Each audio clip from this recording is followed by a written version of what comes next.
What's up, guys? I need to go over this Mooresville race with you. So we get down there and get it unloaded, warm the car up, we get up on the trans brake, need some heat in the transmission, and I notice it starts smoking real bad on the passenger side. So I let it run for a little bit longer, it doesn't really stop. I'm like, all right, let me check this thing out. Go looking, I'm like, is the valve cover gasket being stupid? And first I think that's it, because, you know, that'd be the most easy thing.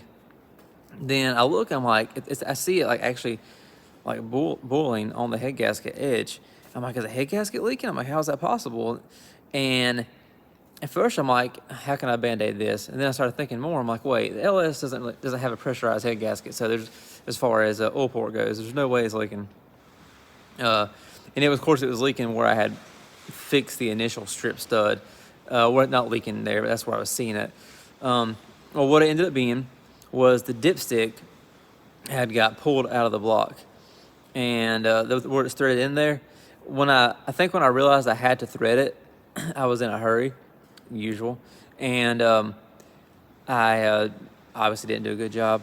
So I ended up I messed with it for a little bit, and I was like, I put some sealer on it. I was trying to make it bite.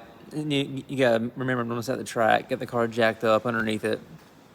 And finally, I get some sealer in there, but of course I'm worried because obviously I'm gonna hit this thing hard and it's gonna make a little bit of crankcase pressure. So then I'm like, what's another way I can kind of secure things? So let me show you.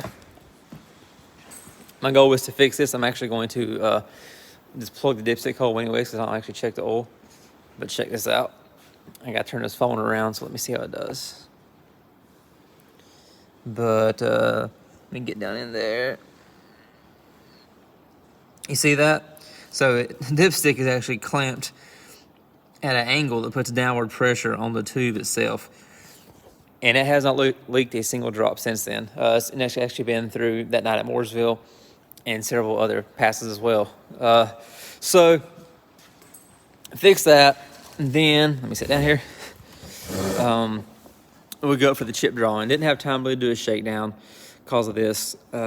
So ended up drawing Darren Beaver, and he's got a pretty quick street car. And he was having an issue too. The car was the first pass he tried to make, it cut off on him or something after the 60. So he ends up wanting to change the plugs, and I'm like, that's fine. I'll hang out back and let everybody go around us if we get to that point. And I let him change the plugs. Because he's a cool dude, you know, no reason to rush him.